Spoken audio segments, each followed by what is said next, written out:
Bienvenue dans ce nouvel épisode de Ça déborde, le podcast Nature Peinture qui t'aide à faire autrement, à devenir ta priorité et à prendre soin de toi sans culpabiliser.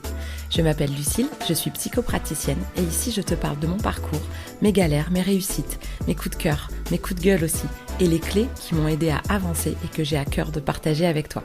Pour que tu apprennes à mieux te connaître, à dépasser tes peurs et tes doutes, pour laisser enfin déborder pleinement qui tu es. Alors installe-toi confortablement et c'est parti. Bonne écoute! Et coucou, bienvenue dans ce nouvel épisode de podcast. Comme tous les vendredis matins, je suis ravie de vous retrouver. Et une fois encore, je suis pas seule. Aujourd'hui, j'accueille Julia. Bonjour Julia. Bonjour Lulu. Alors Julia, c'est une amie. Pour l'instant, c'est que des gens que je connais dans mon podcast parce que c'est plus facile et que voilà, c'est en discutant avec mes proches que l'envie se fait de part et d'autre de partager ce moment de podcast. Et donc, bah, Julia, avant que tu nous parles un peu plus de ton histoire et de ce qui t'amène dans ce podcast, je t'ai proposé, comme j'ai fait aux autres, de te présenter à travers un objet. Alors, effectivement. Alors moi, j'ai choisi l'objet. C'est un bijou qui m'a été offert par ma sœur. Donc comme un pendentif, mais en forme de papillon. Et en fait, sur le papillon, il y a une partie qui est en vert et de l'autre côté, il est doré. Et pourquoi j'ai choisi cet objet? C'est parce que pour moi, le papillon, ça a été la Renaissance. Enfin, ça a été ma Renaissance et c'est complètement enfin, en lien, avec mon histoire. Le côté doré, pareil, c'est connotation avec, justement, on va en parler, mais l'hypnose alchimique où tu transformes ton poids et ta charge et tout ton émotionnel en or. Et le vert, c'est la symbolique de la fraîcheur, la renaissance, l'altérité, l'émotionnel. Et c'est complètement à voir clairement avec mon histoire personnelle, quoi. Ouais, Voilà avec pourquoi ton le parcours. papillon. Ouais, voilà. Effectivement, beaucoup de symbolique pour te Mm. présenter. Alors, ça fait un peu mystérieux comme ça, moi qui connais l'histoire, du coup, je Oui, fais tous les liens, mais vous, vous c'est allez vrai. pouvoir faire les liens au fur et à mesure et raccrocher avec cette histoire de symbole et toute cette symbolique de transformation. Parce que Julia, tu as un parcours qui a été jalonné de transformation à la fois intérieure, extérieure. Euh, donc, le cœur, en fait, de cette histoire, c'est la maladie que tu traverses, que tu as traversée. Exactement. Et comment dire, faire écho au papillon, enfin au pendentif, je dirais en phrase synthétique, c'est ma tumeur m'a fait renaître, en fait. J'ai été atteinte donc, d'endométriose sévère avec atteinte digestive pendant 13 ans, ce qui fait que en fait, les adhérences, enfin, je vais revenir sur ce qui est l'endométriose après, mais l'amas d'adhérence a formé une tumeur de la taille d'une balle de golf dans l'intestin. Et voilà, donc j'ai souffert pendant 13 ans, mais ça fait 8 ans maintenant que je suis guérie, parce que voilà, dans mon parcours, parce que c'est vrai que c'est une maladie qui est plutôt chronique, donc normalement, on ne guérit pas de ce genre de pathologie. Mais moi, voilà, j'ai tout fait pour à la fois lutter contre la douleur post-op et surtout parce que je ne voulais pas récidiver. Et donc, effectivement, j'ai mis plein de choses en place et j'ai soigné mes émotions, puisque pour moi, il y a toujours une dimension émotionnelle dans les pathologies ou en tout cas dans les manifestations corporelles dans notre santé, quoi. Voilà. Ouais. Bah, c'est rigolo quand t'as dit, j'ai entendu en langage des oiseaux, j'avais jamais fait gaffe en fait. C'est quand t'as dit, ma tumeur m'a fait revivre. En fait, j'ai Mm. entendu tu meurs en deux Ah mots, oui, comme ah dans le oui, langage d'accord. des oiseaux. Et le tu meurs ou tu meurs pas. Ouais, Tu vois ouais, un peu tu meurs pas, l'enjeu c'est ça. de tu meurs ou Ouais. tu meurs pas. Genre, tu la croques à pleine vie, à pleine dent ta vie ou tu meurs. Et bon, Bah, bref, c'est ça. j'aime bien la petite symbolique quand j'entends comme ça le langage des oiseaux. J'aime bien faire une Moi, petite. j'ai fait c'est ça, en fait, moi, j'ai fait le pari, en tout cas, d'en faire quelque chose. C'est-à-dire que c'est soit je subissais la maladie et j'avais cette épée de Damoclès où j'aurais pu récidiver et je souhaite à personne ce que j'ai vécu par rapport à l'opération. Ou alors, je décidais, en fait, de transformer ça en force et de me poser les Hmm. bonnes questions et qu'est-ce que mon corps avait voulu me dire. Et vu que maintenant je suis guérie depuis 8 ans, je suis bien contente d'avoir transformé ça plutôt en force. Et justement, oui, c'est clairement, j'ai eu besoin de tomber malade pour renaître, quoi, poser mes limites et voilà. Ouais, ou pour naître tout simplement à toi-même Mm. sans... parce que souvent, quand je parle de thérapie ou de développement personnel dans ce podcast ou dans mes accompagnements, peu importe, mais il y a cette idée parfois où quand on dit développement personnel, on a l'impression que c'est des choses qu'on rajoute, qu'on développe, qu'on Mm. grandit, alors qu'en réalité, c'est un peu l'inverse. C'est comme si on enlevait un peu les Ça couches, répond, les ouais, limites, les peurs, les freins, les loyautés, toutes ces choses-là, pour revenir à qui on est à au l'essentiel. plus profond, voilà. Et parfois, Mm. ben, pour moi, je crois profondément qu'on est venu vivre pleinement qui on est. Sauf que c'est comme s'il y avait eu plein de couches qui nous avaient cachés, ensevelis au fur et à mesure de notre parcours, de nos expériences, de notre enfance, etc. Et donc toi, c'est un joli chemin de résilience et un beau parcours qui a commencé à l'adolescence du coup. Est-ce que tu veux bien nous raconter en fait Ouais. le début de cette maladie et en tout cas, ben, Mm. quel a été ton vécu avant de poser un diagnostic parce que c'est quelque chose qui est très long. Mm. Ah oui, oui, bah, c'est toujours, c'est toujours le chiffre 7, enfin, le chiffre 7 que d'ailleurs je diabolise et qui est à bannir. Alors, de manière assez, on va dire, assez concise, en fait, moi, j'ai commencé, donc, comme toutes les jeunes filles, à être réglée donc, au collège, mais par manque d'information, de prévention, avec du recul, a posteriori, je vais me rendre compte que je vais en fait avoir un cycle déjà hémorragique. Mais ce n'est pas des choses qu'on nous apprend à l'école. Et puis, arrivé au lycée, je vais commencer à avoir des règles extrêmement douloureuses. Et puis finalement, j'ai peu de flux, mais encore une fois, on est dans un contexte, il faut se remettre ça. Moi, j'ai 36 ans, c'était il y a 20 ans, quoi.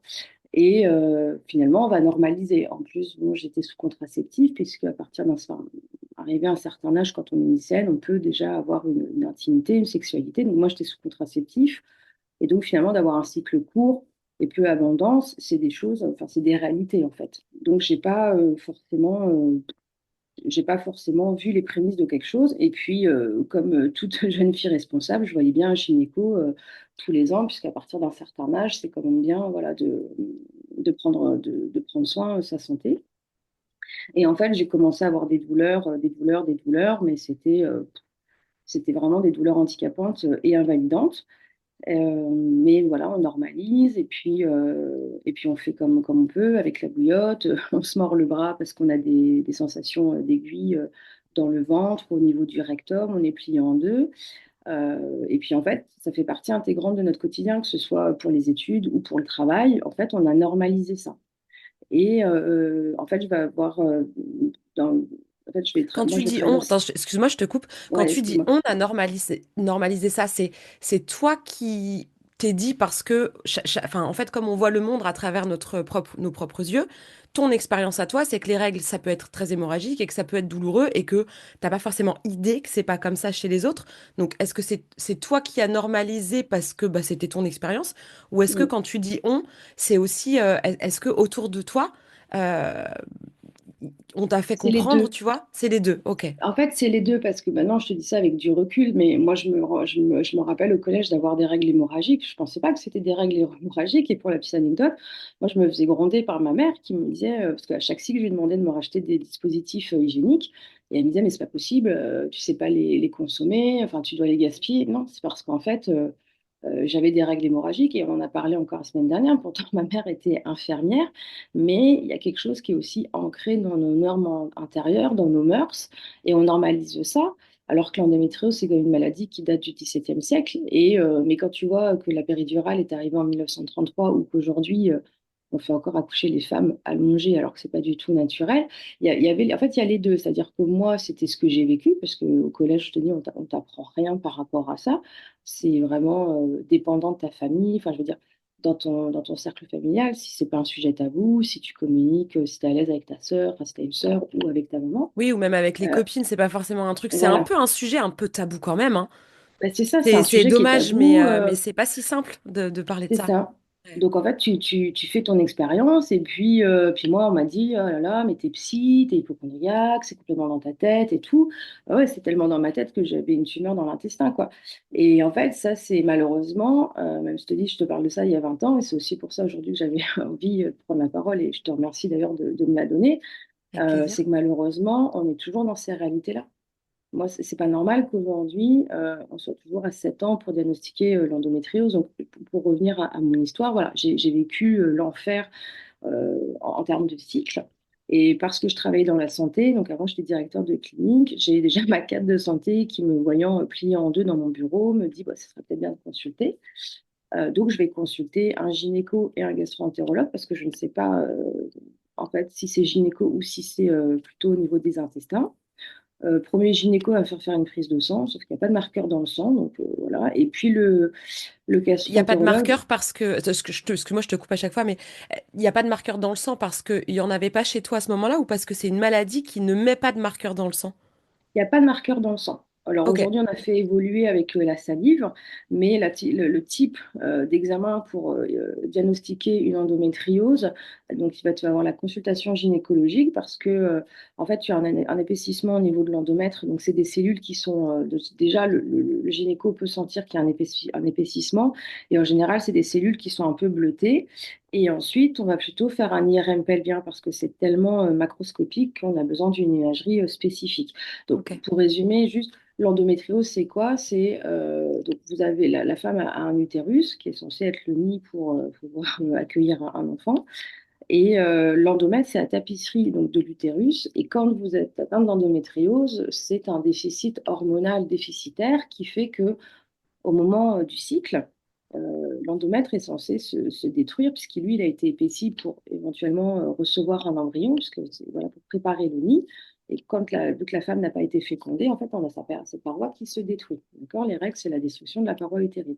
Et les femmes qui ont ce déficit immunitaire, l'endomètre se détruit mal ou partiellement. Et donc, on a des bouts d'endomètre qui vont rester, parce que ça crée des adhérences. Et en fait, le tissu, soit ça va être des petits terrains inflammatoires, soit ça va être des petits saignements, ce qu'on appelle des endométriomes. Et ces endométriomes, c'est extrêmement invalidant. Ça fait comme des aiguilles à droite et à gauche. C'est Enfin, ça qui est douloureux.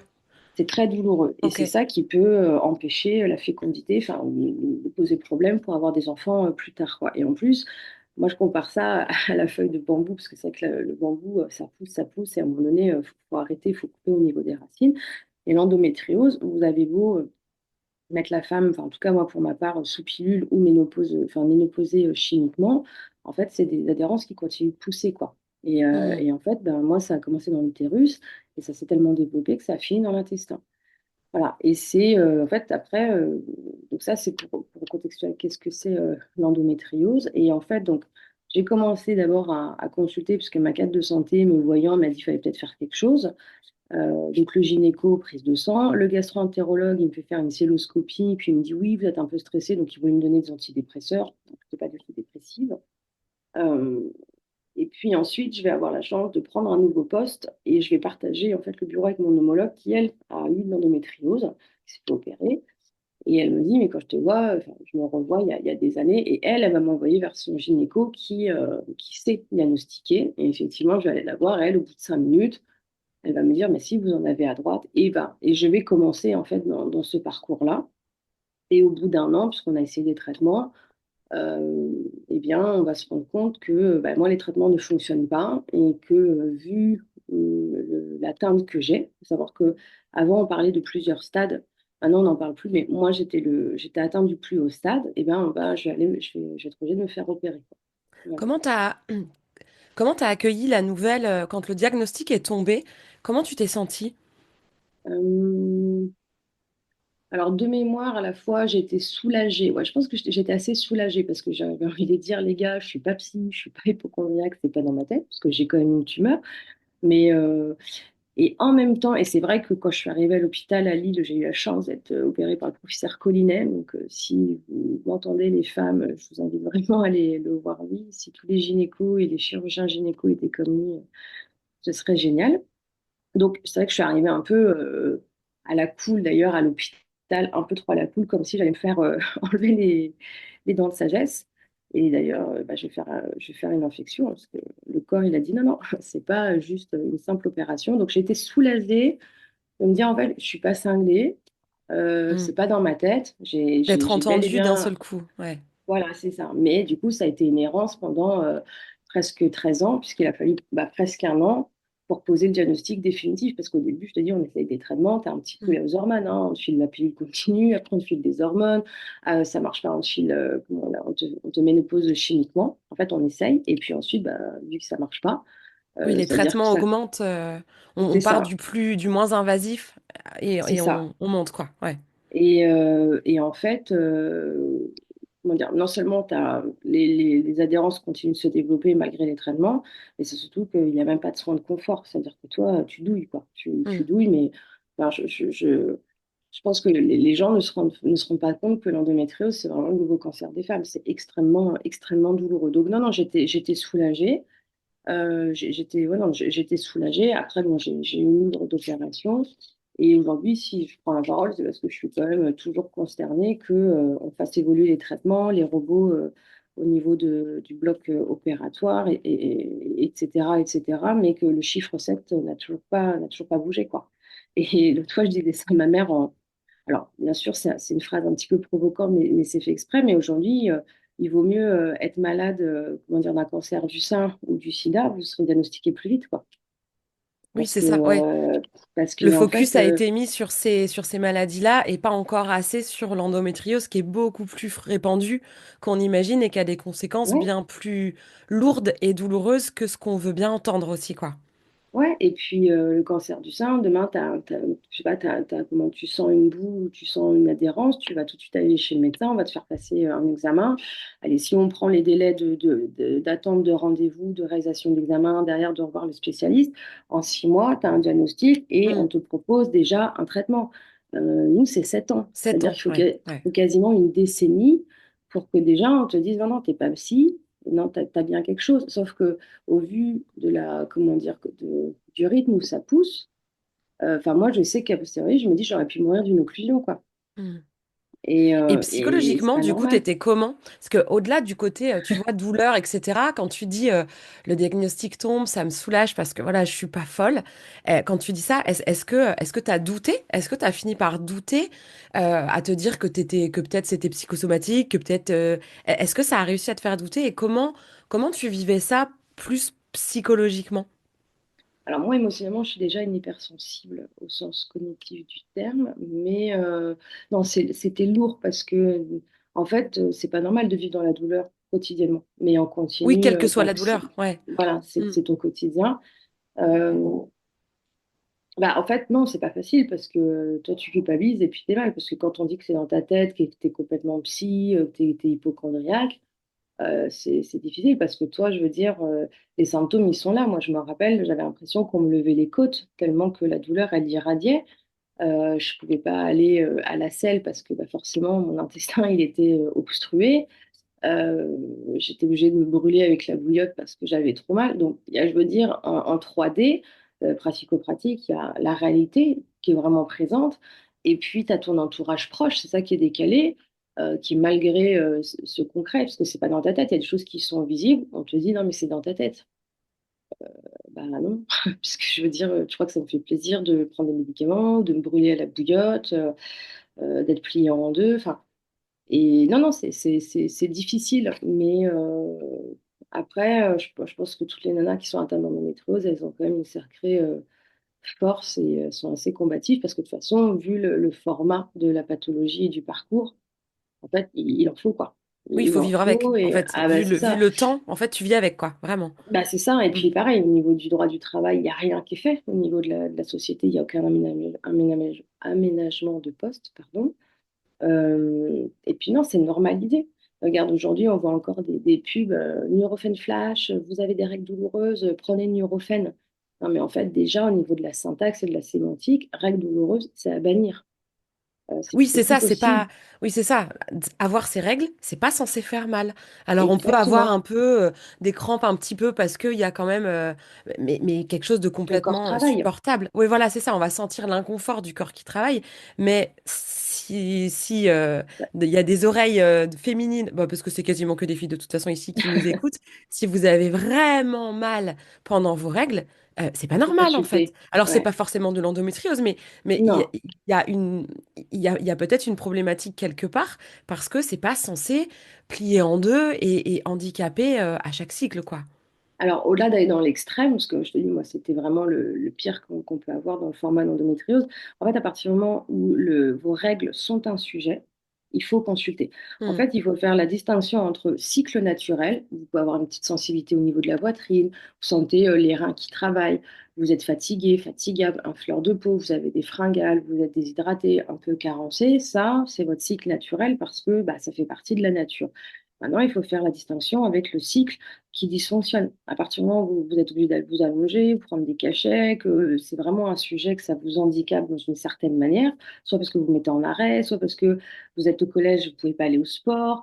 Enfin, vous mettez vraiment votre vie en pause pendant 3 jours, Mm. 5 jours. Il faut consulter. Et d'ailleurs, il y a un médecin, je vais te retrouver la citation, du XVIIe siècle qui disait qu'en gros, à partir du moment où les règles sont à sujet, on peut déjà, d'ores et déjà, poser le diagnostic de l'endométriose. Alors bien Mm. sûr, l'idée, c'est pas de faire peur et de systématiser l'endométriose, mais je pense que si on arrêtait de normaliser la douleur et qu'on disait, en fait, c'est pas normal d'avoir mal, donc consulter.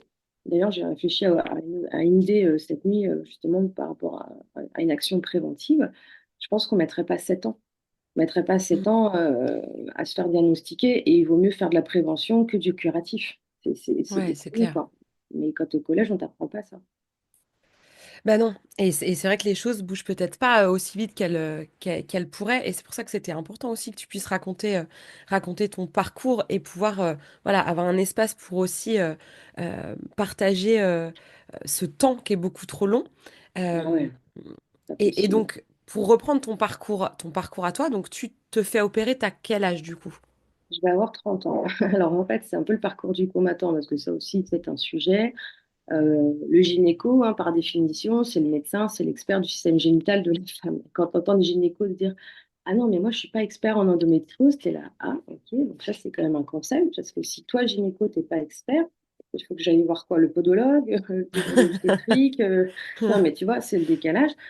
Pourquoi je dis ça? Parce que moi, dans mon parcours du combattant, ça a vraiment été un parcours du combattant avant de me faire opérer. Et puis, je fais partie quand même du secteur de la santé. Je sais comment ça fonctionne. Une femme qui ne fait pas de partie du secteur de la santé, bon, bah, voilà, tu écoutes le prescripteur et puis tu te fais porter par parcours de soins. Donc, il faut Mm. aussi avoir un positionnement et une posture, malheureusement aujourd'hui, quoi. Parce que c'est quand même c'est ton corps.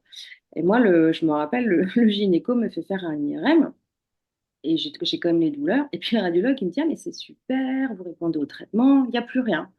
Bon, enfin, moi, j'ai toujours mal. Et cette gynéco, d'ailleurs, me dit, bon, bah là, prochaine étape, voilà, c'est le bloc. Et d'ailleurs, j'étais en train de me rhabiller. Donc, question psychologie, enfin, n'hésitez pas à faire une formation, les gynécos, parce que, voilà, on balance ça comme ça. Ouais, le tact. Et, Ouais. ah ouais, génial, quoi. Et puis, d'aller écarter les jambes tous les 2, 3 mois parce que voilà, on fait des essais Et hormonaux. puis entre le radiologue qui te dit bonjour l'ascenseur émotionnel, quoi, le radiologue qui regarde Ouais, l'examen et qui te dit il n'y a plus rien, et la gynéco qui dit ah c'est la merde, on va vous opérer, là il n'y a plus trop d'autres c'est ça. solutions. Wow, mettez-vous N'hésitez d'accord pas à les vous mettre gars. d'accord, quoi. Ouais, C'est n'hésitez pas ça. à vous mettre d'accord et effectivement être un petit peu plus un psychologue que ça serait C'est bien. ça, parce que c'est moi le cobaye, quoi. Le poulet aux hormones. En plus, l'IRM pelvien, c'est sympa, on te donne un gel à mettre dans le vagin et dans l'anus. Tout ça derrière, tu sais, la petite fenêtre où ils font l'examen. Donc, devant les internes, les radiologues, donc question d'intimité, bah, tu repasses, quoi. T'as aucune intimité. Et puis, ça fait mal parce que on te met un corps étranger, un liquide, sachant que toi, tu as une tumeur, en fait. Donc, Ouais, c'est ça. En plus déjà c'est pas ouais. ça fait mal parce que ton Ouais. corps, tu as des spasmes, il veut l'évacuer, donc tu as des spasmes sur une tumeur. Enfin bref. Et vu que c'est pas drôle, donc là, je vais voir le chirurgien gynéco, et qui me dit non, mais attendez, vous avez fait un IRM sous hormones, c'est n'importe quoi, ça biaise les résultats. Ok, bah, n'hésitez pas à vous mettre d'accord. Donc, j'ai gagné le droit de De faire un recommencer. deuxième. Ouais, trop bien. T'es ravie. Puis, ça coûte cher aussi pour la société parce que les gens ne se rendent pas compte, mais c'est des coûts, hein, c'est les impôts, c'est Mm. les contribuables qui payent. Et elle me dit, vous allez faire votre IRM là, sur ce plateau technique-là, parce que lui, le radiologue, il sort de médecine. Donc, il sait lire l'imagerie. Et ce jeune radiologue, que je remercierai à vie, lui, il m'a dit, ah ben non, non, vous en avez dans l'utérus, mais vous avez une tumeur de la taille d'une balle de golf, quoi. Alors que 3 semaines avant, le radiologue de Il n'y 40 avait ans plus me dit, rien. ah, il n'y avait plus rien.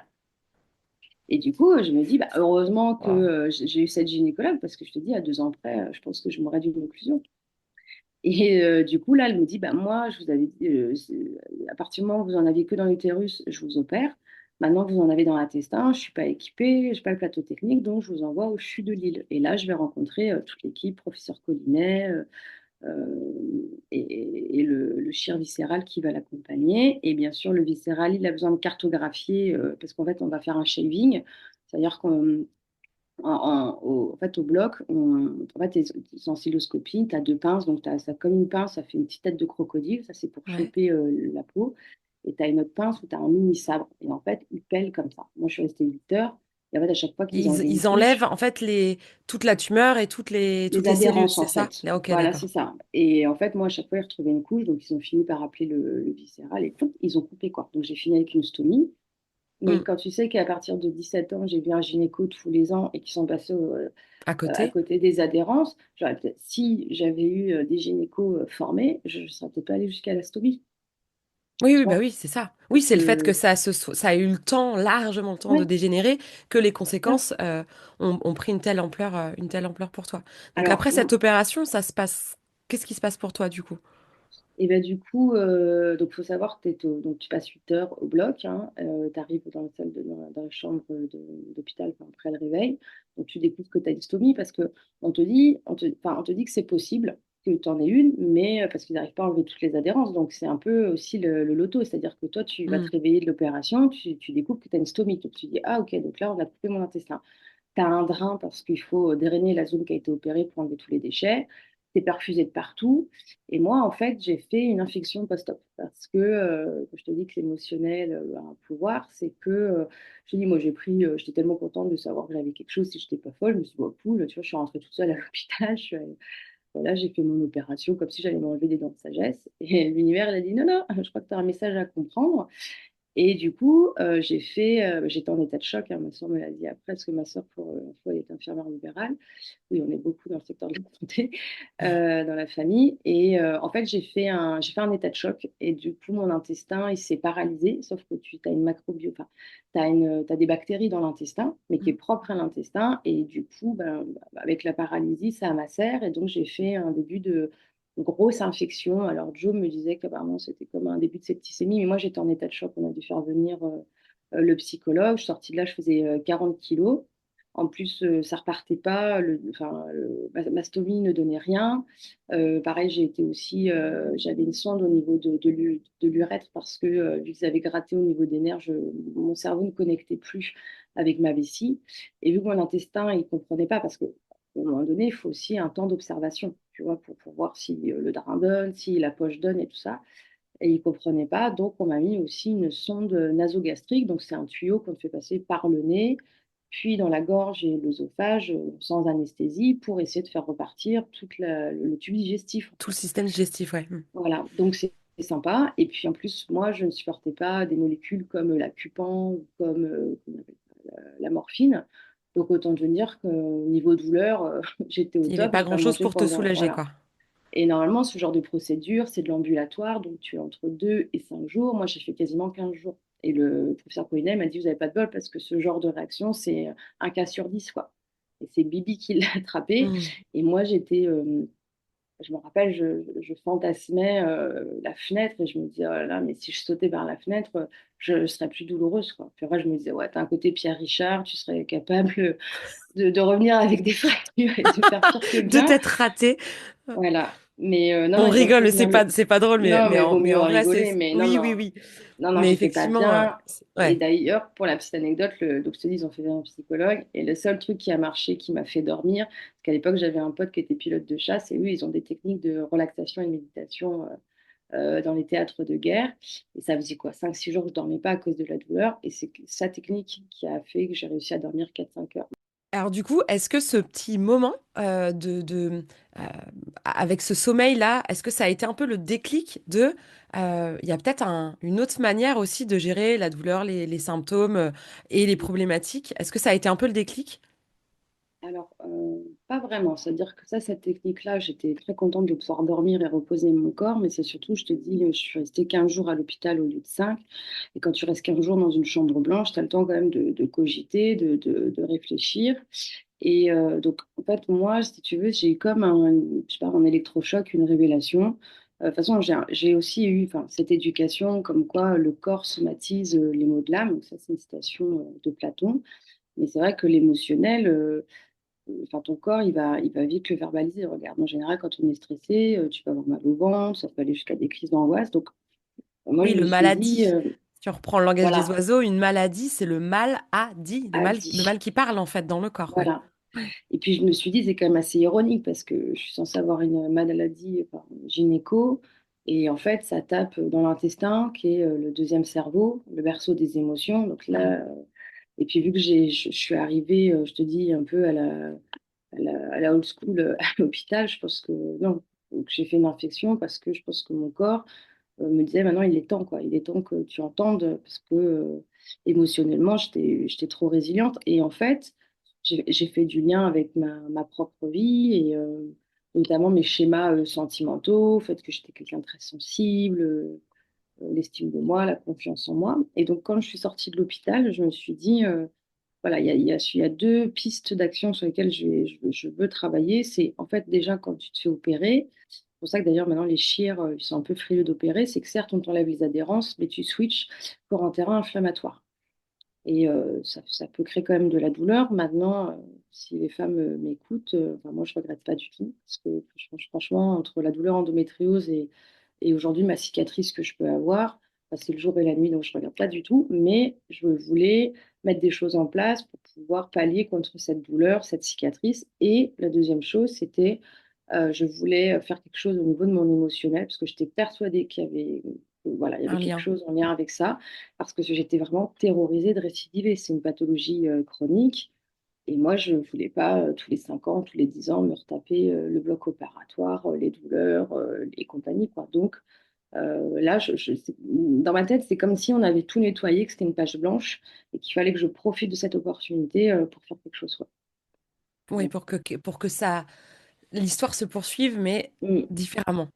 voilà, qu'on consolide les résultats. C'est-à-dire que moi, il est hors de question que je reprenne des hormones ou que voilà, je vive avec l'endométriose, quoi. Pour moi, fallait nettoyer ça aussi au niveau de l'émotionnel parce qu'il y a une dimension émotionnelle dans toute maladie. Et je ne suis pas du tout en train de diaboliser la médecine conventionnelle, même là, je charriais tout à l'heure les gynécos, j'ai énormément de respect pour eux. C'est comme des gens qui font des longues études. Ils ne sont pas responsables des problématiques systémiques et aujourd'hui de ce qui se passe en fac de médecine, etc. Oui, puis c'est Mais aussi des humains qui parfois sont maladroits, vont, voilà, à force de voir toute la journée des trucs comme ça, eux banalisent, et c'est aussi parce qu'ils arrivent à banaliser qu'ils arrivent à travailler avec ça. c'est Et ça. parfois, c'est là où il va y avoir un sacré manque de tact. Ouais. Et Et donc puis, chacun fait un peu ce qu'il peut. Et effectivement, l'idée, c'est pas de se dire que la médecine, ça sert à rien. C'est juste qu'en fait, moi, je sais qu'on a les mêmes croyances là-dessus. C'est que c'est un tout, en fait. c'est C'est ça, la médecine à elle toute seule peut pas tout guérir, comme une séance d'hypnose à elle toute seule peut pas tout guérir. Faut arrêter de c'est ça, croire qu'il y a quelque chose de magique, même si je suis la première à dire que il y a beaucoup de magie dans la vie, ou en tout cas, moi, il y a beaucoup de choses que j'aime voir sous le prisme de la magie, même si on peut y trouver des explications. Mais j'aime bien pas avoir toutes les explications, j'aime bien croire que c'est parfois un peu magique. Et je crois profondément, comme tu le dis, que nos émotions, en fait, si nos émotions sont malades et qu'on n'arrive pas à se rendre compte qu'elles ont aussi besoin d'être écoutées, d'être accueillies, d'être traversées, d'être vécues, d'être etc., bah, il y a un moment donné où elles vont s'emmagasiner. Et même si c'est impalpable, parce qu'on parle d'émotionnel, d'énergie ou de choses qui sont invisibles, bah, ça a une vraie incidence sur le fonctionnement de notre corps, notre santé mentale, mais global. physique aussi. Et donc, voilà, on a toutes les deux cette croyance, sans dénigrer ni d'une part ni de l'autre, Non, d'avoir l'intelligence de, de compléter, pouvoir de compléter concilier les deux. ouais, Ouais, c'est comme quand dans les cancers, moi qui suis magnétiseuse et qui coupe le feu, ça m'arrive d'être sollicitée ah pour oui, des gens qui sont en cancer, pour les rayons particulièrement. les Loin douleurs. de moi l'idée de dire que ça sert à rien d'aller se faire opérer d'un cancer, hein. Non, Mais si ça peut apporter du confort, si ça peut, voilà, oui, soulager le stress, ou si ça peut avoir même la douleur des aussi. soulagements physiques et la douleur, exactement. Ouais, Enfin, pourquoi se dans priver de les concilier? hôpitaux, Ouais, non, j'allais dire dans les hôpitaux, on vous sollicite quand même pour les coupeurs de feu au niveau des cancers, au niveau de la douleur, ça marche bien. Hein, c'est pas que, enfin, c'est reconnu même, ça commence. ça commence, Mais, ouais, ouais. mais le truc, c'est qu'il y a un clivage, encore une fois, et pourtant, bon, tu regardes en Suisse ou dans d'autres pays, il y a un clivage entre les médecines alternatives et la médecine conventionnelle. Bon, moi, je suis quand même assez rationnelle et cartésienne, donc j'ai eu besoin de comprendre ce qui se passait au niveau du cerveau, au niveau des émotions. Mais effectivement, j'ai une approche vraiment pluridisciplinaire et complémentaire. C'est-à-dire que moi, j'ai soigné mes émotions avec l'hypnose, on va certainement y revenir, mais l'hypnose ne m'aurait pas enlevé ma tumeur et mes adhérences. Maintenant, je pense que si j'avais fait que la chirurgie, j'aurais récidivé. Et c'est vrai qu'aujourd'hui, je constate qu'on n'intègre pas ou très peu la dimension émotionnelle dans une pathologie, ou en tout cas dans une réaction somatique. On va simplement, il y a, si, on a le chapitre, la case maladie psychosomatique. Par exemple, bah, tu es stressé, tu vas faire une crise d'angoisse, mais à partir, enfin, de là à te dire, tiens, mon corps, il m'a À dit quelque mélanger les chose, deux, ouais. voilà, c'est Mm. encore. Et là, je lis un livre qui est très intéressant. Donc, c'est une gynéco voilà, a été en activité pendant 30 ans, donc qui accompagnait les femmes, PMA, endométriose. C'est docteur Anne Gabar-Allard. Moi, je conseille vraiment de lire son livre parce que justement, elle explique ça.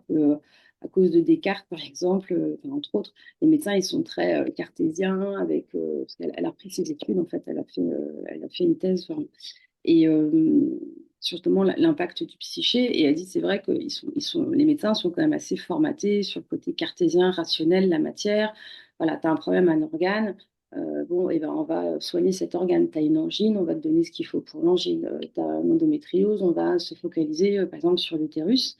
Et en fait, elle a voulu aller plus loin dans la réflexion. Et puis, elle a vu, avec leur accord, elle a reçu 500 femmes et avec des entretiens qu'elle avait construits. Et en fait, elle dit, bah, sur les 500, elles ont tout un dénominateur commun. En fait, émotionnellement, elles ont toutes vécu des choses.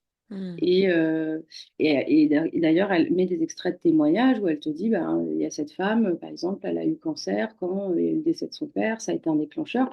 Et moi, par rapport à tout le travail que j'ai fait, ben, forcément, ça me parle. Mais voilà, en tout cas, si les femmes nous écoutent, c'est très bien de prendre des hormones, d'aller voir le gynéco, éventuellement, si possible, de se faire opérer. Enfin, ça, après, Oui, c'est ça fait votre partie corps. du parcours. Mm. Voilà, mais et puis il y a autre chose, il y a le kiné, enfin je vais en parler, mais surtout il faut intégrer, il faut soigner vos émotions, quoi. Ça c'est, enfin moi pour l'avoir vécu, si je suis guérie depuis 8 ans, c'est aussi parce que j'ai soigné mon émotionnel. Ça Et a été quoi ce parcours-là pour toi, du coup? alors, Comment ça s'est venu? Enfin, qu'est-ce que tu as mis en place? Comment ça s'est invité dans ta vie? Comment tu as ouvert la porte à ce truc-là? Alors, en fait, moi, avant de me faire opérer, je te dis, ça faisait un moment que j'étais célibataire parce que j'avais remarqué mes schémas sentimentaux, notamment que j'étais dans une forme d'exclusivité et dans une dépendance affective. Et quand bien même je le conscientisais et je savais que c'était pas bien parce qu'un couple vit pas en autarcie et que c'est pas bien l'exclusivité, j'arrivais pas à faire autrement. En fait, Mm. je le mentalisais, mais j'arrivais pas à le faire autrement. Tu étais quand même prisonnière du schéma, même s'il y avait la conscience, quoi. Voilà, Mm. c'est ça. Et j'étais complètement sous emprise de mes propres schémas et de mes émotions voilà, refoulées. Il y a du coup cette opération où je te dis, je fais du coup une infection parce que j'ai trop pris ça à la volée et l'univers m'a dit non, non, non, là, tu as un message à comprendre. Et en parallèle, ce qui est fou, c'est que ma sœur va faire la rencontre, elle va découvrir l'hypnose alchimique. Donc, c'est un outil thérapeutique, a priori d'une approche américaine. Et moi, en fait, ça y est, je suis prête. Je sais qu'il faut pas, une fois que je sors de l'hôpital, ma convalescence, parce que tu peux pas tout faire en même temps, je sais que je veux faire ça, puisque c'est vrai qu'elle me fait un très bon retour. Et tu vois, la vie est bien faite, puisque moi, j'avais prévu de partir du poste où j'étais, donc j'étais dans le Nord, et je vais arriver à Antibes, puisque ce thérapeute, il consultait donc à Cannes-la-Bouca à l'époque. Et tu vois, par la force des choses, moi, je vais trouver un job sur Antibes, quoi. Et tu Mm. vois, je sais pas si c'est parce que je l'ai manifesté, enfin bref. Et donc, Là, je vais tu te prendre le retrouves à te poste. rapprocher de ce praticien. Ouais, mais un peu mais pas volontairement, c'est parce que Bah, tu tu vois, vois, ça, c'est la magie. Tu vois, moi, je dis que c'est de la magie. Après, il y a plein alors, d'explications, ouais. mais c'est là où je mets de la magie, moi. Alors moi, j'appelle ça plutôt la loi d'attraction, la Ouais. manifestation. Enfin voilà, je suis plutôt. Mais tu as raison, parce qu'en plus, c'était pas orienté, c'est-à-dire qu'un process de recrutement, enfin tu vois, tu candidates à droite et à gauche, et là, il y a quelqu'un qui m'appelle, et bref, j'étais prise sur le poste. Donc, le temps de prendre mon poste. Et ensuite, bah, j'ai commencé et je suis arrivée vers ce thérapeute et je lui ai dit, bah, parce que lui, sa technique, c'est d'aller chercher les causes et les origines. Je vais y revenir. Et donc, on était chercher les causes et les origines de l'endométriose parce que moi, je ne voulais pas récidiver. Et sans grand étonnement, et ben, on est revenu à plein d'événements de l'enfance. Et donc, après, tu les déprogrammes. Donc, tu évacues. Toi, tu parlais tout à l'heure de couches. Moi, je te parle de sac à dos, en fait, un Mm. énorme sac à dos d'émotions, de poids, d'événements. Et en fait, au fur et à mesure des séances, tu vides ton sac Tu à les dos, tu enlèves. vides ton Ouais, tu sac à vides dos. ton Voilà, sac. c'est ça. Ouais, Tu vides ton sac. ouais. Et du coup, ben, moi, ça fait 8 ans que je suis guérie, quoi. Parce que j'ai eu une approche complémentaire. Mais attends, j'ai pas fait que l'hypnose.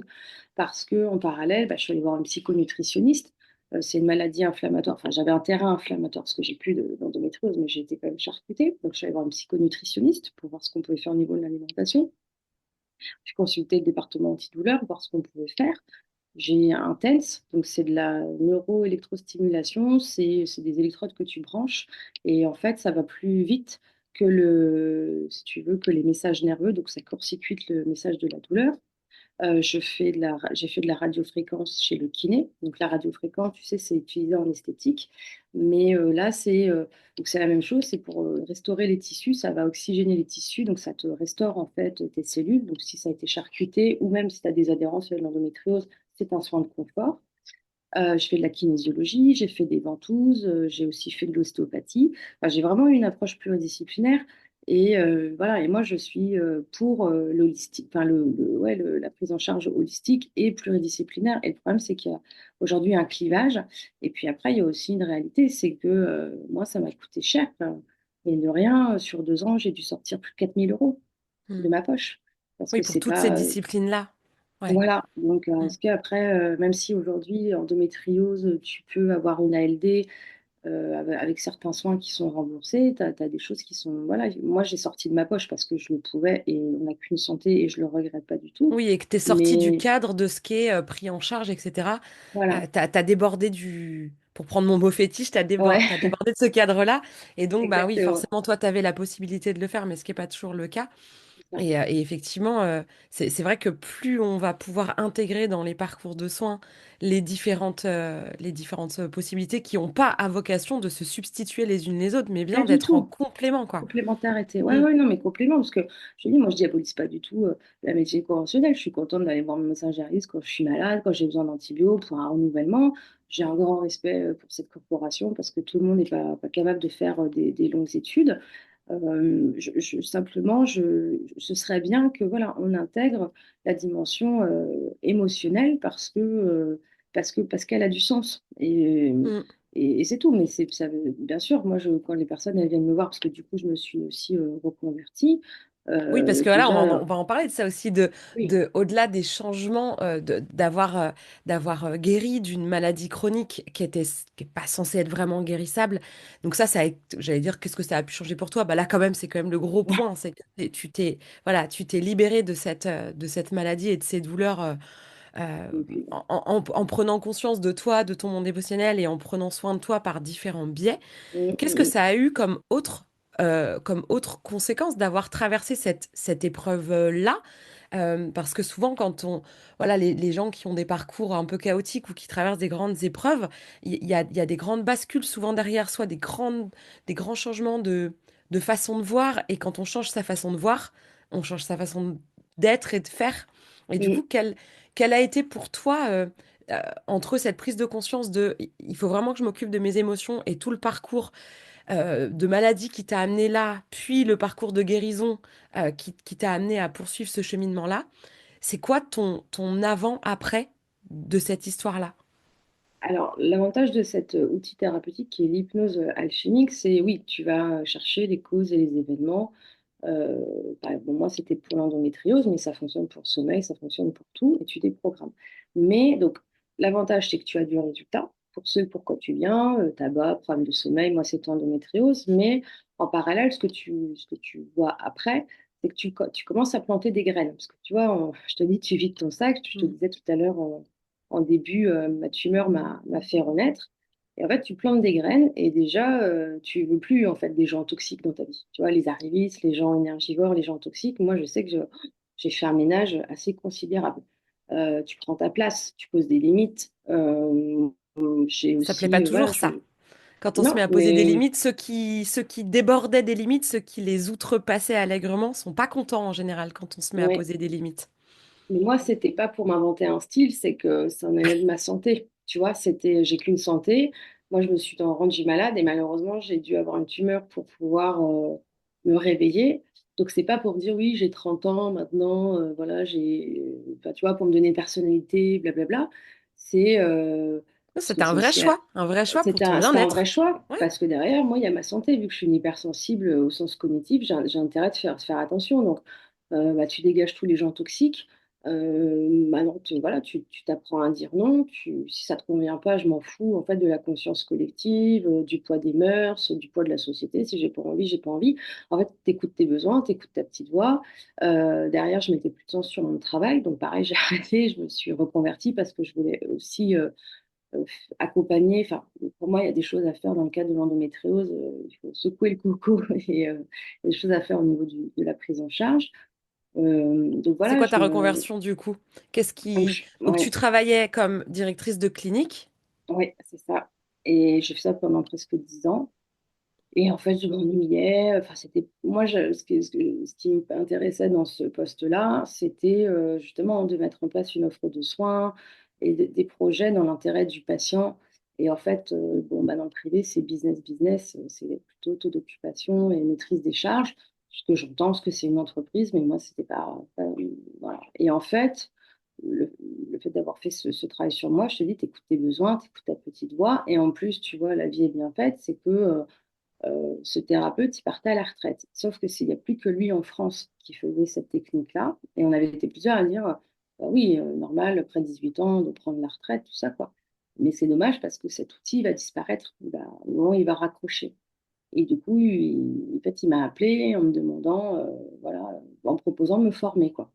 Et moi, j'étais en pleine, justement, est-ce que je continue, est-ce que je continue pas, est-ce que je suis faite pour ce job-là?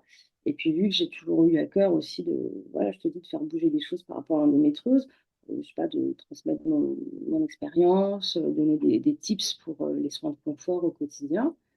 Et ben, je me suis dit, banco, quoi. Et du coup, il m'a formée. Génial. Et voilà, et maintenant, ben, je suis thérapeute depuis 2 ans. Donc, j'exerce à Cannes.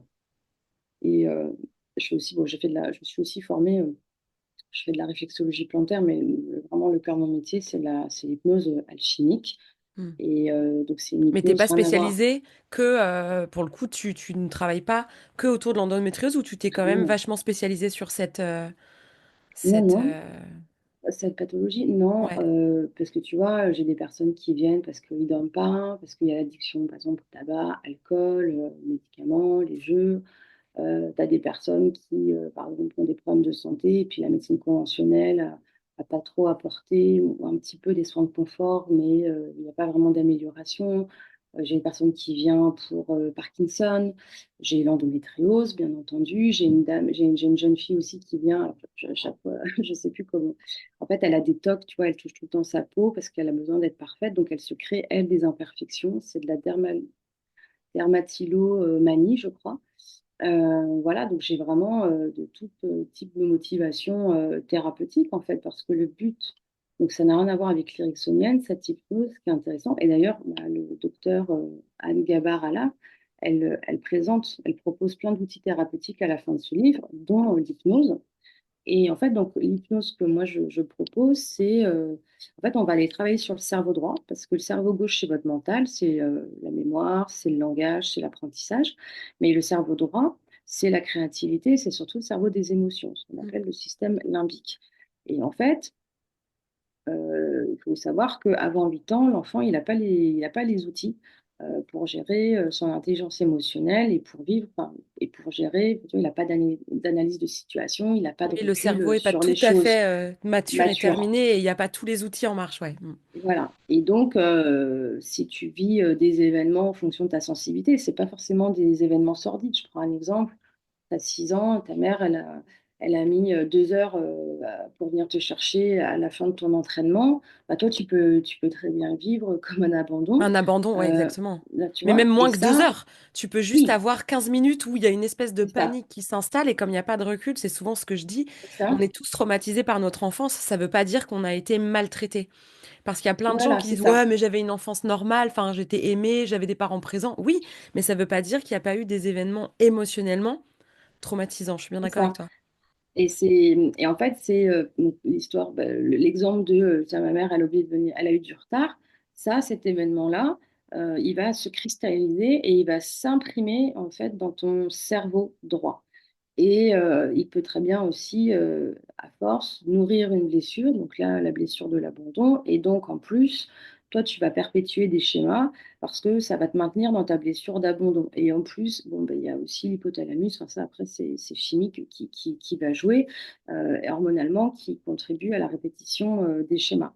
Et en fait, nous, on travaille surtout, enfin, dans nos sociétés, on pense toujours au mental. Et sauf qu'on ne se rend pas compte que c'est le cerveau droit en fait qui domine à 95% parce que au quotidien on parle, on travaille et tout ça. Mais c'est le cerveau droit en fait qui domine sur notre santé, notre caractère, notre personnalité. Et par exemple, quelqu'un qui va faire un burn-out, tout de suite, les gens vont dire, bah ouais, il consulte parce qu'il a fait un burn-out. Sauf que le burn-out, en fait, c'est juste la conséquence, c'est-à-dire qu'il se Oui, passait c'est quelque ça. chose au travail, ça a été un déclencheur. Et en fait, le cerveau droit, il est saturé, c'est comme une clé USB qui est full. Et en fait, c'est le corps qui a pris le relais, quoi. Donc, tu vas pas forcément. La cause n'est pas le travail, les conditions de travail. En hypnose, tu vas aller chercher les causes, les origines du burn-out. Et en fait, tu te rends compte que la situation qu'il a vécue au travail, en termes émotionnels, ça fait écho, enfin, C'est un écho, ouais, c'est ça. Mm. c'est la même Mm. intensité émotionnelle qu'un événement qu'il a vécu à 8 ans, sauf que la coupe, elle est pleine, parce que en plus, souvent, tu mets ça sous chape de plomb en fonction de l'intensité. Et en fait, ça, bah, ça va ressortir plus tard. Donc moi, je ne traite pas les déclencheurs, sauf si vraiment c'est éprouvant en séance. Je travaille vraiment sur l'origine, la source. Et l'avantage, c'est qu'après, bah, tu déprogrammes. Ouais, bah Voilà. c'est hyper intéressant et c'est un beau témoignage que tu nous offres là Mm. d'avoir cette bon après moi forcément ça me parle hein.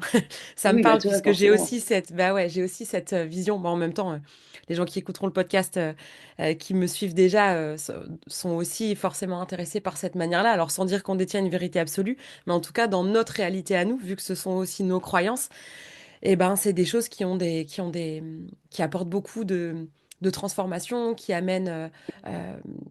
Une amènent, en fait, moi, je renaissance. trouve, ouais, et puis, moi, je trouve que c'est surtout le cheminement qui est commun à tout ça, pour moi, c'est beaucoup Mm. le fait de se responsabiliser dans ce qui nous arrive. Et se Ah responsabiliser, ça veut oui, pas dire se croire coupable. culpabiliser. Tu Oui, vois. oui, Ouais, oui. voilà, exactement. C'est vraiment de se dire, OK, j'ai un périmètre d'action possible, j'ai un champ d'action possible.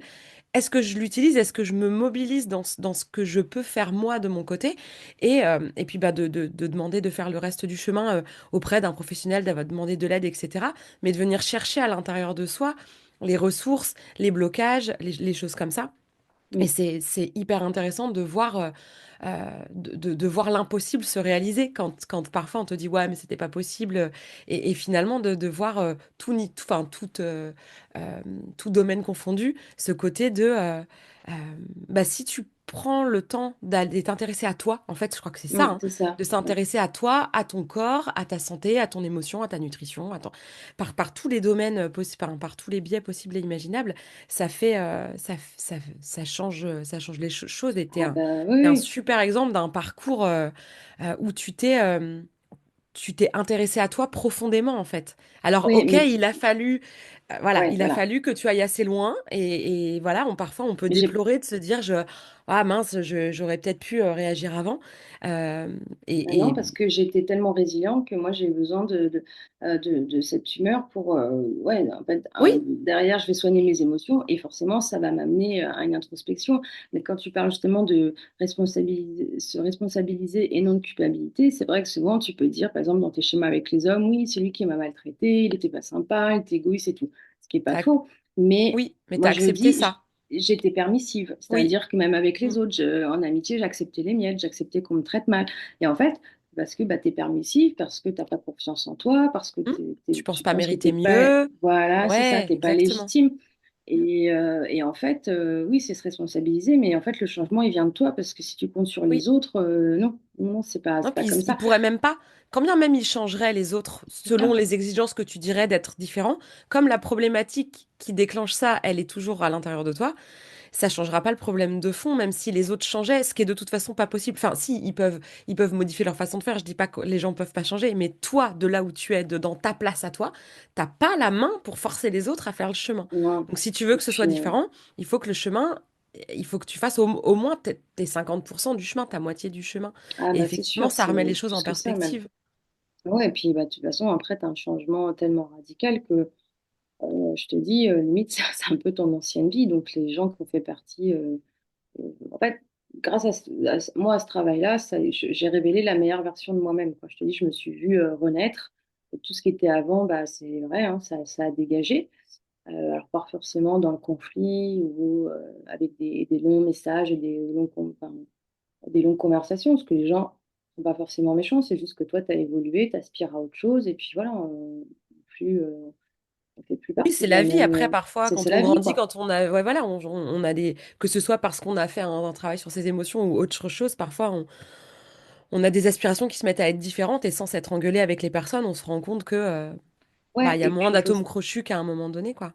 Et il y a aussi ça, c'est que, tu vois, moi, par exemple, bah, sous hypnose, j'ai réglé des événements. Donc, moi, j'avais une blessure d'abandon.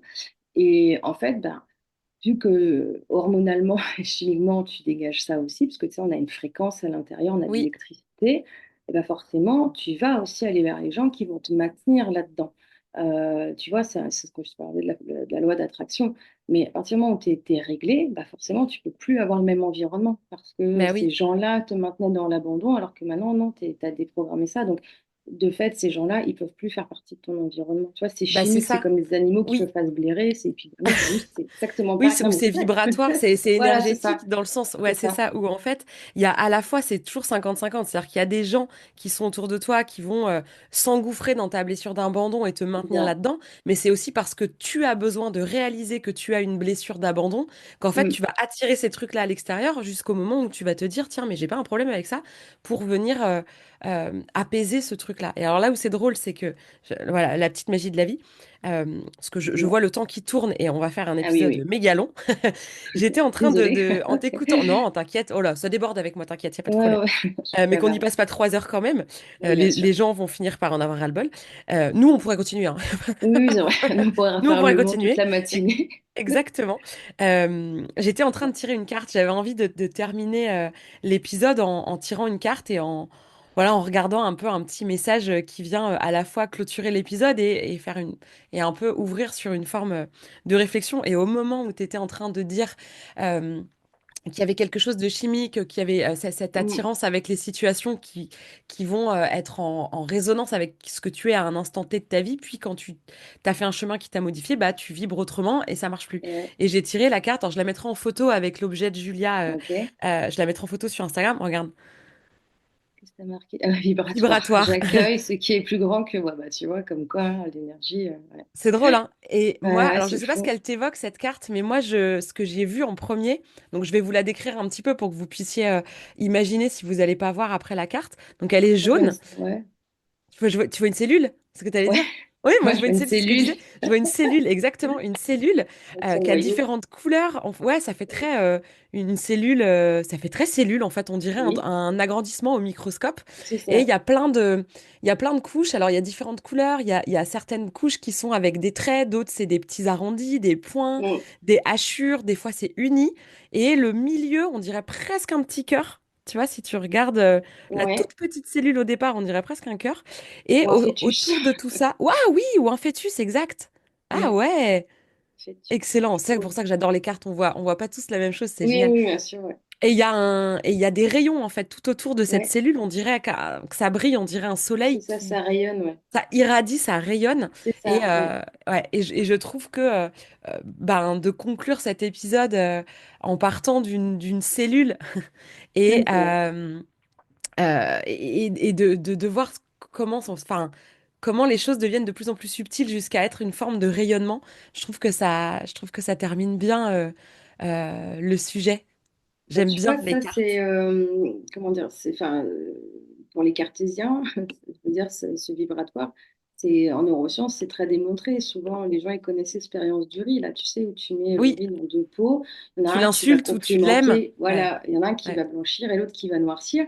Et en fait, c'est ça, c'est un médecin asiatique. En Asiatique, fait, ouais, je sais plus on est son nom. censé, alors nous, on a des corps, tu vois, on se distingue par des corps physiques, mais en fait, on est juste une cellule avec un noyau. Et en fait, on est juste un grand ensemble et en fait, on vibre. Et en fonction de... Oui, oui, vraiment à l'image de cette carte, elle exactement. est hyper bien tombée. C'est ça. Donc, en fonction de si tu as des blessures, tu vas vibrer tes blessures et tu vas forcément te mettre dans un environnement qui va te maintenir dans tes blessures. Et Ouais. auquel cas, une fois que tu es débarrassé, tu vibres aussi positivement.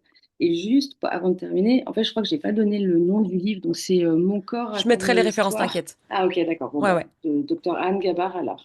Ouais, je Voilà. mettrai, tu me donneras les références, je vous mettrai en dessous l'épisode, donc la référence du livre avec l'auteur, le titre, si vous voulez aller le lire. Je vous mettrai les endroits où on peut retrouver Julia. Donc, juste pour finir, est-ce que, Oui. voilà, où est-ce que on peut te suivre, voilà, ton Alors, j'ai un travail et site tout ça? internet où là, tu peux retrouver mes prestations et mon histoire. J'ai Instagram où c'est Julia Santé. Et donc, moi, je consulte, je te dis, à Cannes, Hmm. mais je travaille aussi en En, téléconsultation en visio, ok. et, ouais, et à domicile parce que de toute façon, mon outil, c'est ma voix. Et donc, en fait, on n'est pas obligé de faire ça en présentiel, hein, c'est de la relaxation, mais ça fonctionne.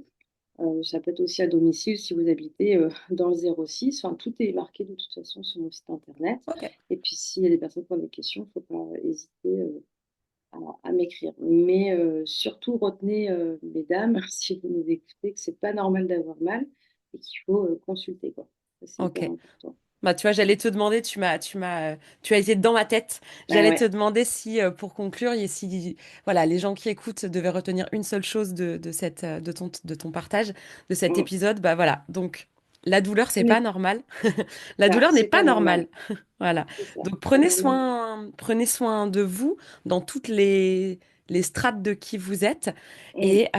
Et merci beaucoup, Julia, d'avoir participé à cet épisode et d'avoir raconté ton histoire. Bah, Je suis merci à touchée que toi. tu aies accepté de venir. Et puis, bah, écoute, je te Bah, souhaite une belle continuation. Et puis, bah, pour ma part, on se retrouve la semaine prochaine. Et puis, bah, pour suivre Julia, je vous laisse la retrouver. Si cet épisode t'a plu, tu peux laisser un commentaire, noter avec tout plein d'étoiles ou encore t'abonner pour ne pas rater les prochains. Tu peux aussi partager cet épisode pour que d'autres personnes osent laisser déborder qui elles sont vraiment. Et si tu veux en savoir plus sur ma manière de travailler, mes outils et les accompagnements que je propose, rendez-vous sur ma page Instagram L'Oreille et la Plume ou sur mon site internet. Merci beaucoup de ton écoute et de ton soutien. Passe une belle journée ou une belle soirée et on se retrouve bientôt.